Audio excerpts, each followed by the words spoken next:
வாங்க மீன் குழம்பு எப்படி வைக்கிறது பார்க்கலாம். ஏரி வவ்வாலும் கழங்கா மீனும் தான் சேர்த்து வைக்க போகிறோம். மிக்ஸி ஜார் எடுத்துக்கலாம்.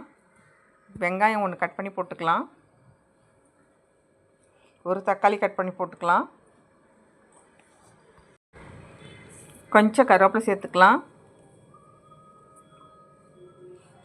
10 பல் பூண்டு, காஷ்மீர் மிளகாய் ஒரு 5 போட்டிருக்கேன். அரைச்சி எடுத்துகிட்டு வந்துடலாம். லெமன் சைஸ் புளி ஊற வச்சு நல்லா கரைச்சி வெடிக்கட்டி எடுத்து வச்சுருக்கேன். அந்த புளி கரைச்சலில் வந்து இப்போ அரைச்ச மசாலாவை சேர்த்துக்கலாம்.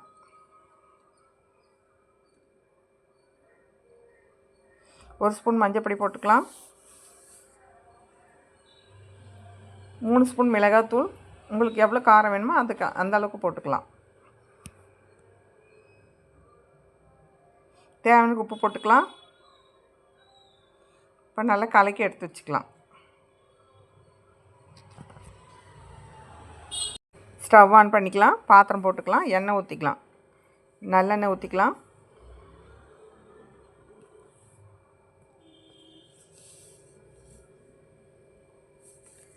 ஒரு ஸ்பூன் கடுகு, ஒரு ஸ்பூன் வெந்தயம், ஒரு ஸ்பூன் மிளகு போட்டுக்கலாம்.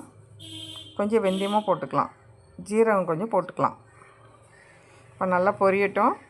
இந்த டைமில் கொஞ்சம் கருவேப்பிலை சேர்த்துக்கலாம். ஒரு வெங்காயம் கட் பண்ணி வச்சுருக்கேன், அதை போட்டு வதக்கிக்கலாம். ஒரு பச்சை மிளகாய் கட் பண்ணி போட்டுக்கலாம்.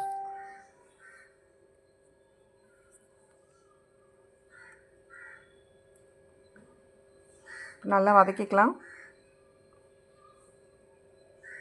தக்காளி ஒன்று கட் பண்ணி வச்சுருக்கேன், அதையும் போட்டு வதக்கிக்கலாம். இப்போ நல்லா வதங்கிடுச்சு. குழம்பு எடுத்து ஊற்றிக்கலாம். இப்போ நல்லா சுண்டி வருது. இந்த டைமில் நம்ம மீன் போட்டுக்கலாம்.